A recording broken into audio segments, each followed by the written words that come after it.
Good morning बच्चों। आज की वीडियो में हम हिंदी 2 में सुब्रमण्यम भारती पाठ को दोहराएंगे। बच्चों, इस पाठ का प्रश्नोत्तर आपको दे दिया गया था, लेकिन इस पाठ को अपने से एक बार फिर से पढ़ा दिया जा रहा है। ठीक है, तो आप जब पाठ को पढ़ें तो वहाँ कुछ आएंगे कठिन शब्द, आप उसको अंडरलाइन करते चलेंगे, समझते भी चलेंगे। देख लेते हैं। हमारे देश में अनेक साधु संत, महापुरुष, विद्वान और कवि हो चुके हैं। उनमें सुब्रमण्यम भारती का नाम बहुत प्रसिद्ध है। तो आप यहाँ पे किसको अंडरलाइन कर लेंगे? महापुरुष, विद्वान, प्रसिद्ध, है ना। तो हमारे देश में अनेक ऐसे साधु संत हुए थे, महापुरुष, विद्वान और कवि, कि उनके मतलब बहुत सारे लोग हैं ऐसे जो बहुत फेमस हो चुके हैं, प्रसिद्ध हो चुके हैं। तो वैसे ही एक व्यक्ति थे जिनका नाम था सुब्रमण्य भारती। अब देखिए, हम इनके बारे में जानते हैं। सुब्रमण्य भारती का जन्म तमिलनाडु के एटैयापुर नामक स्थान पर 11 दिसंबर 1882 ईस्वी को हुआ था। उस बालक को बचपन में सब सुबैया नाम से पुकारते थे। उसके पिता का नाम चिन्ना स्वामी अय्यर और माता का नाम लक्ष्मी आमल था। सुब्रमण्यम भारती का जन्म तमिलनाडु के कौन सी जगह पर हुआ था? एटैयापुरम नामक जगह पर हुआ था। कब हुआ था? 11 दिसंबर 1882 ईस्वी को। और बचपन में इस बालक को किस नाम से पुकारा जाता था? सुबैया के नाम से। इनके माता पिता का नाम दिया हुआ है, आप ध्यान से पढ़ लेंगे। विद्यालय में पढ़ते समय बालक सुबैया का गणित में तनिक भी मन नहीं लगता था। कविता का उसे बचपन से ही शौक था। कई बार तो वह प्रश्नों का उत्तर भी कविता में गाकर दे देता था। विद्यालय को अंडरलाइन कर लेंगे। शौक, तो क्या बताया जा रहा है कि वो बच्चा जब उस विद्यालय में पढ़ता था उस समय उसको गणित विषय जो था थोड़ा भी अच्छा नहीं लगता था, उसका थोड़ा भी मन नहीं करता था पढ़ने का। और उसे बचपन से क्या चीज़ अच्छी लगती थी? कविता पढ़ना, लिखना उनका बहुत अच्छा शौक था। कई बार तो अपने प्रश्नों का उत्तर भी कविता में गा कर ही देते थे। उस बालक के कविता प्रेम की चर्चा एटैयापुरम के राजा के कानों तक भी पहुंची। उस समय जो वहाँ के राजा थे उनके कानों तक भी पहुंची उनकी प्रसिद्धि। राजा ने उन्हें अपनी राजसभा में बुलाया। अपने राजमहल में जहाँ उनकी सभा होती थी वहाँ उनको बुलाया गया। वहाँ बाल कवि सुबैया के कविता पाठ से सब चकित रह गए। जिस प्रकार से छोटे बालक ने अब कविता पढ़ के सबको सुनाई, सारे के सारे लोग हैरान रह गए।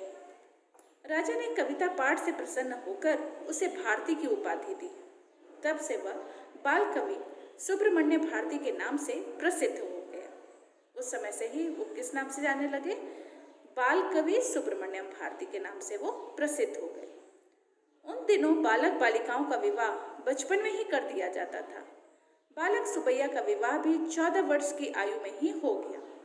उसकी पत्नी चेन्नामल की उम्र उस समय केवल 7 वर्ष की थी। सुबैया के विवाह के कुछ ही समय बाद उसके माता पिता का देहांत हो गया था, मतलब उनकी मृत्यु हो गई।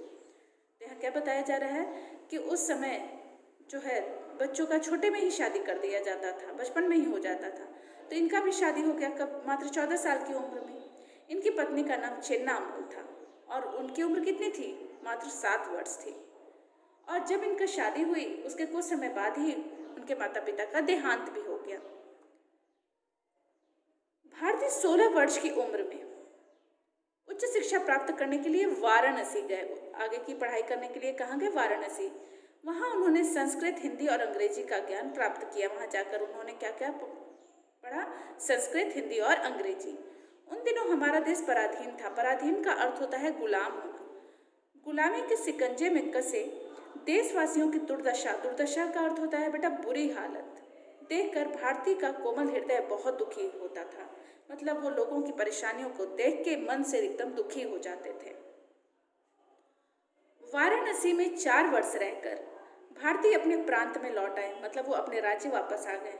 उन्होंने मद्रास में तमिल भाषा के समाचार पत्र स्वदेश मित्रम के सहायक संपादक का कार्य संभाल लिया और वे सरल तमिल भाषा में देश प्रेम की कविताएं लिखने लगे। उन कविताओं का वे इतने प्रभावशाली ढंग से पाठ करते थे कि श्रोता मतलब सुनने वाले मुग्ध हो जाते थे, मतलब सुनते ही रह जाते थे। उनके ये देश प्रेम के गीत शीघ्र ही तमिलनाडु के बच्चे बच्चे की जबान पर चढ़ गए। भारती ने अपने मधुर गीतों के द्वारा देशवासियों के हृदय में देश प्रेम की भावना भर दी। देश प्रेम को अंडरलाइन कर लेंगे। युवा भारती का मन देश को स्वाधीन कराने के लिए सदा तड़पता रहता था। वे सोचते थे कि अंग्रेज आसानी से हमें स्वतंत्रता नहीं देंगे। उन्हें भारत से भगाने के लिए हमें कठोर बनना होगा। स्वतंत्रता मेरा जन्मसिद्ध अधिकार है, इसे मैं लेकर ही रहूंगी की घोषणा करने वाले लोकमान्य बाल गंगाधर तिलक को भारतीय बहुत पसंद करते थे। देखो बेटा, ये स्लोगन जो है, स्वतंत्रता मेरा जन्मसिद्ध अधिकार है और इसे मैं लेकर ही रहूंगा, इसकी घोषणा किसने की थी? बाल गंगाधर तिलक जी ने की थी। गांधी जी की प्रशंसा में भी भारती जी ने तमिल भाषा में एक सुंदर कविता लिखी थी। यहाँ देखिए, प्रशंसा को भी अंडरलाइन कर लेंगे। गांधी जी की प्रशंसा में मतलब तारीफ करते हुए भारती जी ने तमिल भाषा में एक कविता लिखी थी।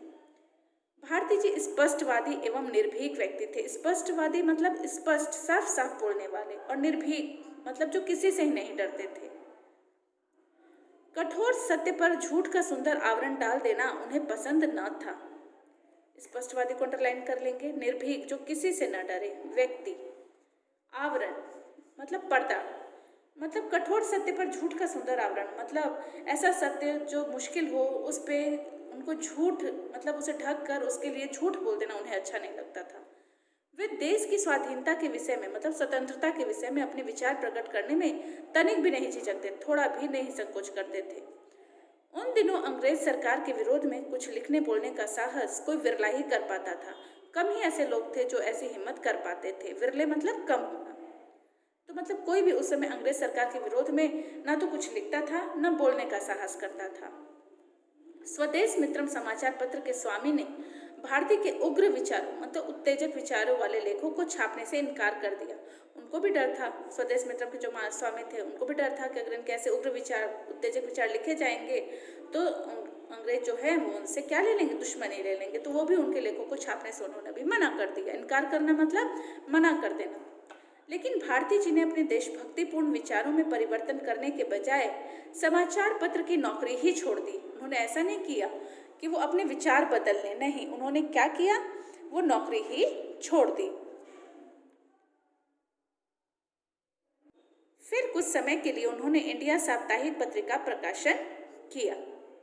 भारती जी चाहते थे कि लेखों और कविताओं के द्वारा जनता को जगाने के लिए उनके कार्य में कोई बाधा न पड़े, कोई रुकावट न आए।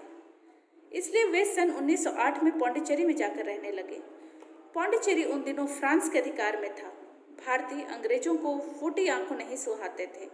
अंग्रेज जानते थे कि भारतीय अपनी रचनाओं के द्वारा भारतवासियों को अंग्रेजों के विरुद्ध भड़का रहे हैं। इसलिए अंग्रेज जो थे वो उन पर सतर्क मतलब हमेशा सावधान रहते थे उनके प्रति, और उन पर हमेशा अपना ध्यान लगाए रखते थे।